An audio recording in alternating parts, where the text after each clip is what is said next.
kunlarda qadrdon maktab ostonasini tark etib mustaqil hayot sari ilk qadam qo'yayotgan bitiruvchi yoshlar qalbida o'zgacha hayajon.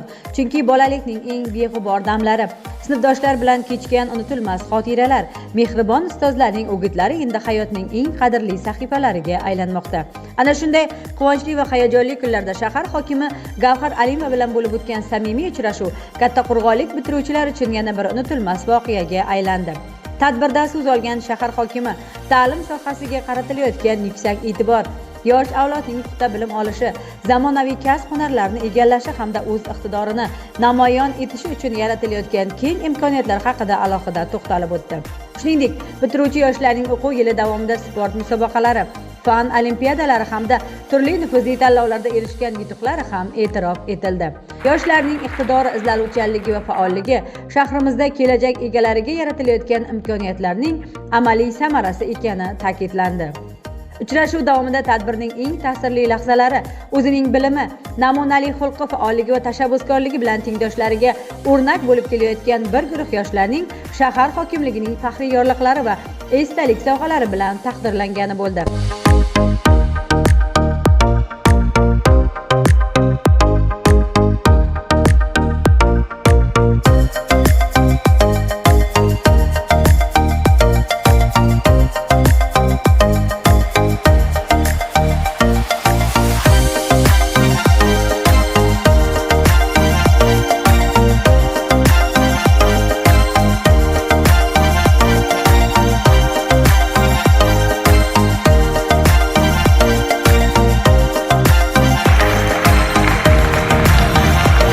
Ayniqsa farzandlarini ilmli, odobli va vatanparvar etib tarbiyalab voyaga yetkazgan ota-onalarga bildirilgan yuksak ehtirom barcha ishtirokchilar qalbida iliq taassurot qoldirdi.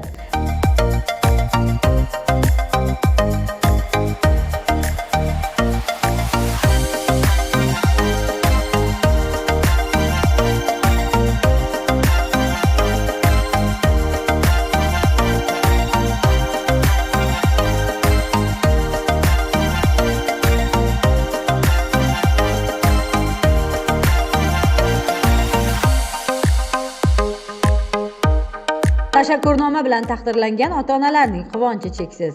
Bitiruvchi yoshlar ham o'z navbatida samimiy dil izhorlarini bildirib, erishgan yutuqlarida mehribon ustoz va murabbiylarining mehnati beqiyos ekanligini ta'kidladilar.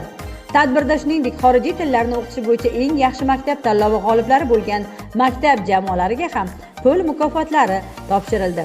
Tadbir yakunida Kattaqo'rg'on Pedagogika institutining musiqiy ta'lim yo'nalishi talabalari tomonidan ijro etilgan dilrabo kuy-qo'shiqlar barchaga xush kayfiyat ulashdi.